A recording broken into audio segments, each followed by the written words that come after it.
Bab ke-46, sebuah flash disk. Hati-hati ya, Mbak, ucap Rati mamanya Lilo pada Rati, saat Lilo dan Rati sudah siap berangkat ke rumahnya di Bantul. Pagi itu. Ya, Bu, terima kasih atas oleh-olehnya. Rati menjawab seraya menundukkan kepalanya, tanda memberi hormat. Lilo, jangan ngebut nyetirnya. Siap, Komandan. Tak lama kemudian, Rati dan Lilo pun berangkat. Kalau dandan gitu, Mbak Rati kelihatan cantik banget ya. Mah, gak salah deh. Kak Lilo milih dia jadi pacarnya. Celetuk Mayang adiknya Lilo tiba-tiba. Saat mama dan papanya melotot ke arahnya, barulah gadis remaja itu sadar jika barusan ia keceplosan. Apa maksud ucapanmu tadi? Nah, cecar sang mama. Beneran Lilo pacaran sama Rati emangnya? Mayang diam saja. Ia merasa bimbang. Mayang anak papa yang cantik. Ayolah, ceritakan semua apa yang kamu tahu tentang kakakmu. Papa dan mama berjanji akan bersikap secara fair dan tidak subjektif. Kamu tahu kan, kalau papa dan mama hampir tak pernah memaksakan kehendak pada kalian. Bukankah selama ini papa dan mamamu selalu demokratis dan menghormati pendapat kalian sebagai anak-anak kami? Ucap sang papa panjang lebar. Mayang menatap mata papanya dalam-dalam. Ia menemukan sinar kejujuran di sana. Ketika ia melirik sekilas ke arah sang mama, beliau pun menganggukkan kepalanya, seakan memberikan dukungan pada gadis berumur 16 tahun itu. Setelah menghela napas berat, Mayang pun menceritakan perihal hubungan kakaknya dengan asisten rumah tangga mereka Rati. Usai menceritakan segala yang ia tahu, gadis itu menatap kedua orang tuanya secara bergantian. Mama sama papa kenapa malah pada bengong gitu sih? Tanya Mayang keheranan. Jujur aja, mama speechless kali ini. Kalau papa gimana? Pratiwi bertanya pada Hermawan suaminya. Sama, Mah, papa juga speechless. Oke, Mah, kita harus membicarakan ini di kamar agar lebih leluasa. Dan ingat, kita nggak boleh bersikap egois sama anak dan selalu bersikap fair. Hermawan mengajak istrinya masuk ke kamarnya. Usai kedua orang tuanya masuk ke kamar mereka, Mayang juga bergegas masuk ke kamarnya. Ia langsung mengambil ponselnya, lalu menchat sang kakak di aplikasi hijau. Kak, maaf, aku tadi keceplosan. Gak sengaja, Kak, sumpah. Sekarang, Mama Papa dah tahu hubungan asmara yang terjadi antara kakak dan Mbak Rati. Sekali lagi, maafin aku ya, Kak. Chat yang ia kirim sudah centang 2, tapi masih abu-abu. Tentu saja, Lilo kan masih dalam perjalanan menuju rumah Rati di Bantul.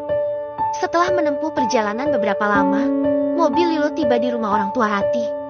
Ayo turun, Rati, ajak Lilo pada kekasihnya itu. Rati tersenyum masam. Aku takut, Lilo. Kita dah ready for the worst, kan? Jeti, ya udahlah.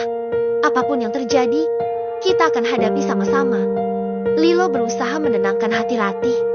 Lilo dan Rati pun bergegas turun dari mobil, lalu membuka bagasi mobil untuk menurunkan oleh-oleh yang mereka bawa. Tok, tok, tok. Tangan Rati gemetar ketika mengetuk pintu rumahnya. Beberapa tetangga yang mengetahui kedatangan Rati memerhatikan mereka berdua dari jarak jauh. Tak lama kemudian, seorang wanita berumur 50-an membukakan pintu untuk keduanya.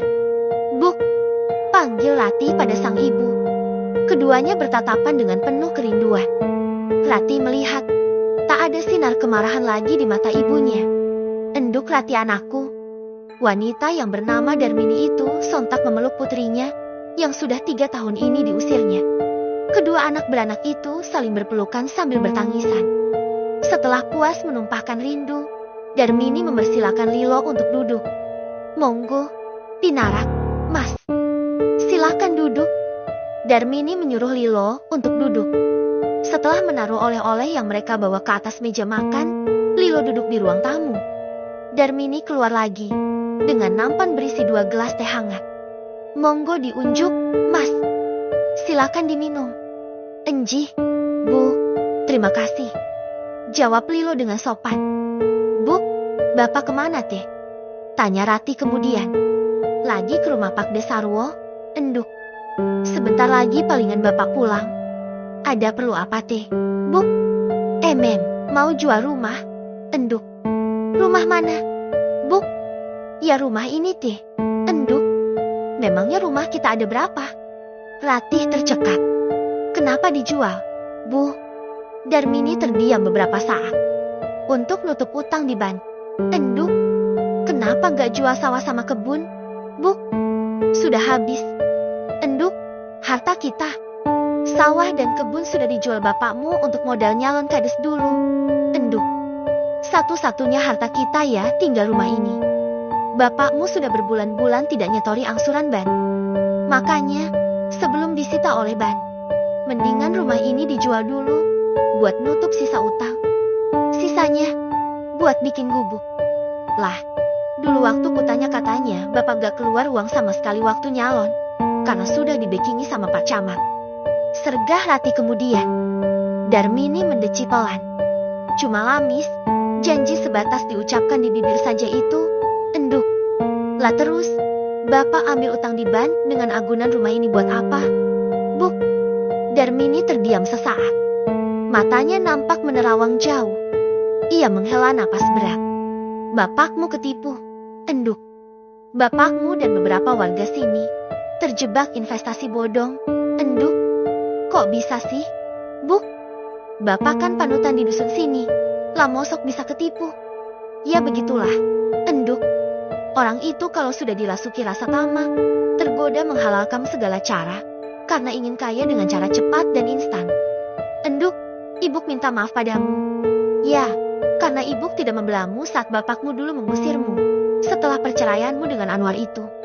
Ibumu ini benar-benar berhati iblis. Entahlah. Ibu macam apa aku ini? Sudahlah, Buk, yang sudah terjadi ya sudah. Manusia memang tempatnya salah dan hilaf. Darmini menepuk dahinya keras-keras saat ia menyadari bahwa ada tamu di rumahnya, yaitu Lilo. Maaf, Mas, dari tadi ditinggal ngobrol terus. Tidak apa-apa, Buk. Silakan dilanjut ngobrolnya. Saya hanya mengantarkan Ratih saja kok. Ngomong-ngomong, Mas ini siapa tih? Darmini menanyai Lilo. Dia anak majikanku. Buk. Oh, kirain pacarmu Enduk. Tiwas ibu kue seneng. Senin pagi, keadaan Nyonya Bramantia sudah cukup membaik. Ia ikut sarapan bersama anak dan menantunya. Hari ini ke toko gak? Ma, Nathan bertanya pada sang mama. Iya, Nak. Tapi nanti jam 10-an saja. Entar aku yang anterin ya. Ma, kan mama lagi gak fit. Selavanya dengan antusias. Pakai mobil tapi ya, Van. Oke. Ma, pokoknya hari ini aku ngawal mama kemana-mana. Ya, Ma. Iya, Van. Makasih. Kamu kenapa menatapku dengan pandangan setajam rautan pensil gitu? Nak.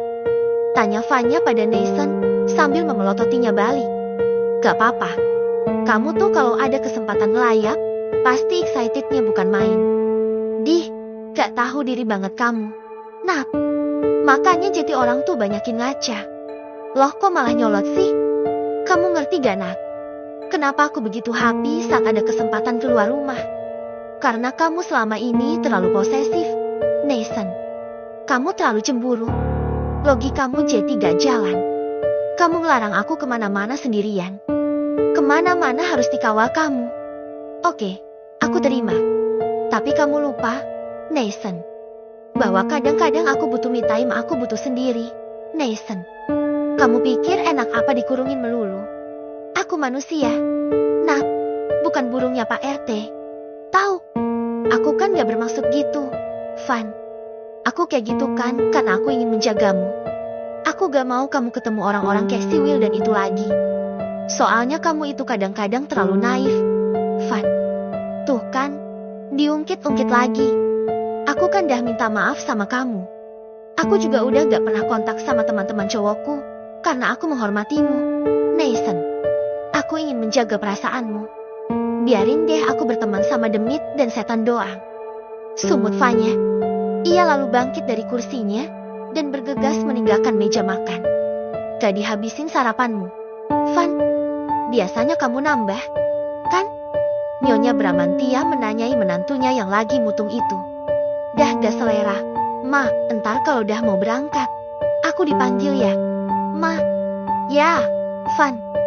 Nyonya Bramantia menjawab sambil menyesap teh hangatnya. Tuh, istrimu ngambek. Lanjut Nyonya Bramantia.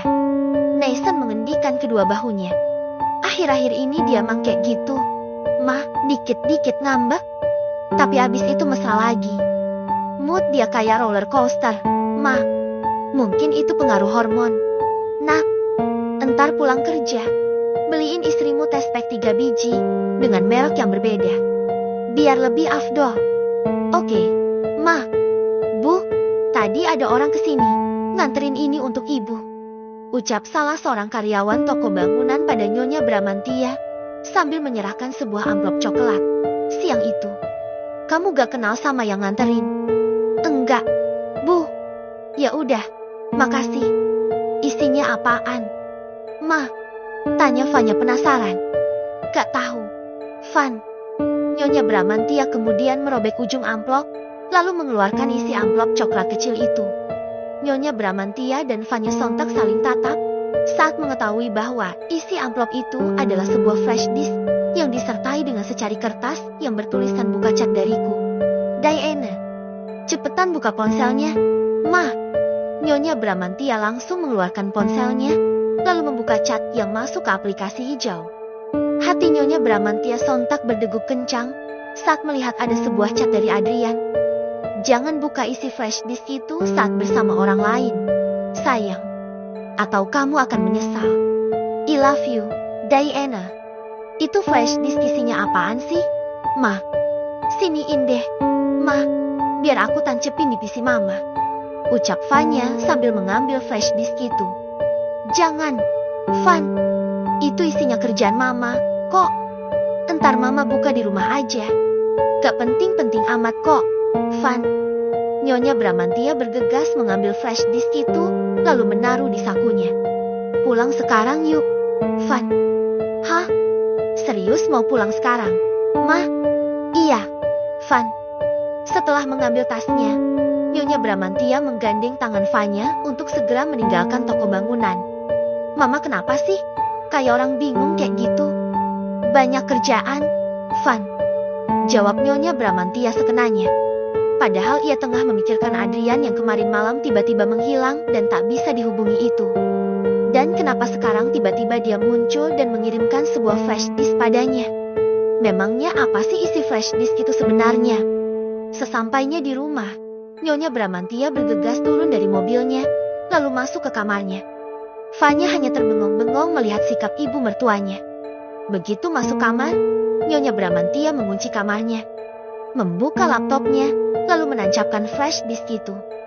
Dan ternyata flash disk itu berisi sebuah file berbentuk video dengan durasi 15 menitan. Nyonya Bramantia segera mengklik video itu. Astagfirullahaladzim, ya Allah, ya Rabbi. Nyonya Bramantia seketika pucat pasi melihat video itu. Tubuhnya meluruh di lantai kamar, dalam posisi duduk. Wajahnya bersimbah air mata. Sejuta penyesalan tergurat di wajahnya. Diambilnya ponsel miliknya, lalu diteleponnya Adrian. Apa yang sebenarnya kamu inginkan? Adrian, kenapa kamu menjebakku? Siapa kamu sebenarnya?